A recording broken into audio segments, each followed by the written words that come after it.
Hey everyone, welcome back. Um, Today we're going to be looking at Bitcoin once again. I know the last three videos that I've done have been on Bitcoin, and I said I was going to do other coins. I will be doing other coins, but unfortunately, crypto or Bitcoin is the king of crypto, and it ultimately controls the rest of the market.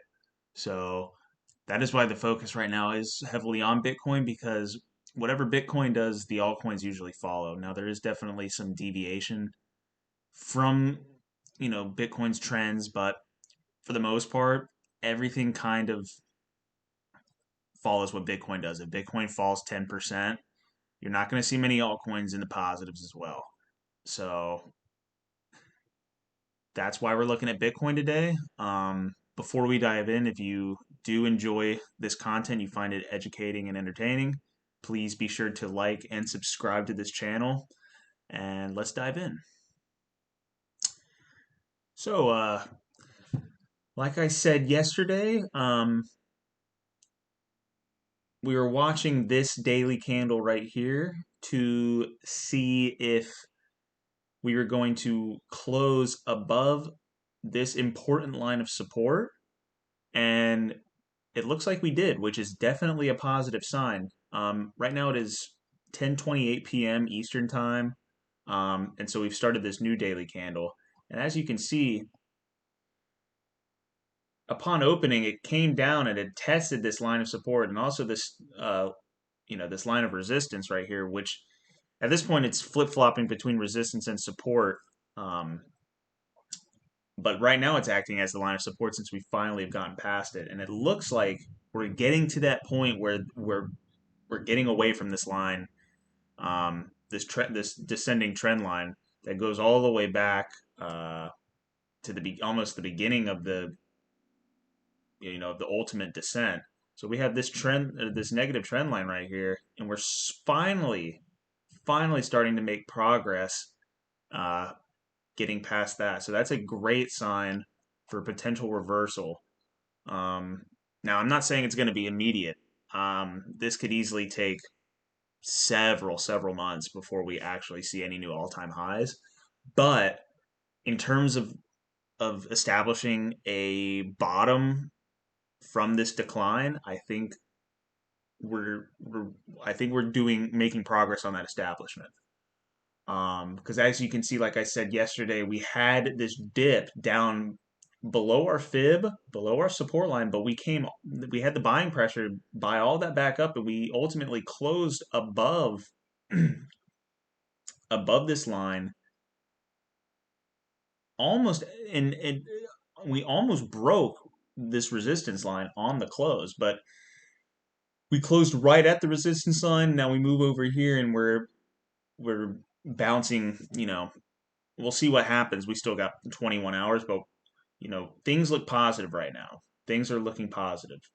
Um, as you can see, the RSI here, it's kind of hovering in between these two wedge points. Remember what I said yesterday, that we have, our descending line that's been descending since January, and we have this uptrend starting from the 20th of May or 19th of May rather.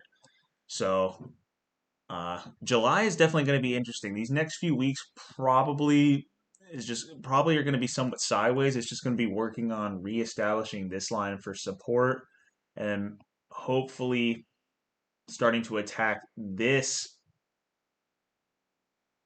original support line, which is now going to act like a line of resistance. This line comes from the original fall. This was the original large dip that occurred where we hit a low of 30,000. And you can see I'm drawing that from this 30,000 point. And if we zoom out all the way, we have a tap down here way back in the 9th of October. So this trend line is coming from the 9th of October all the way to this 30,000 point.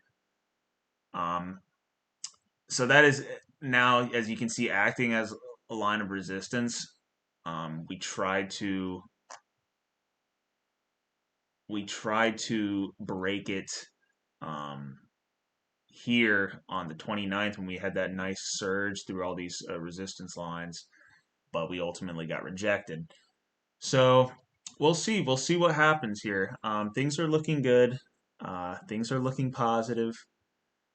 We still have a lot of work to do, a lot of resistance to break down, but we're seeing we're seeing potential signs here for a reversal. We're seeing these support lines getting reestablished.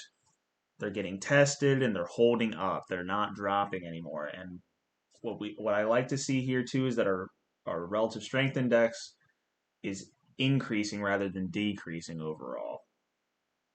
So things look good.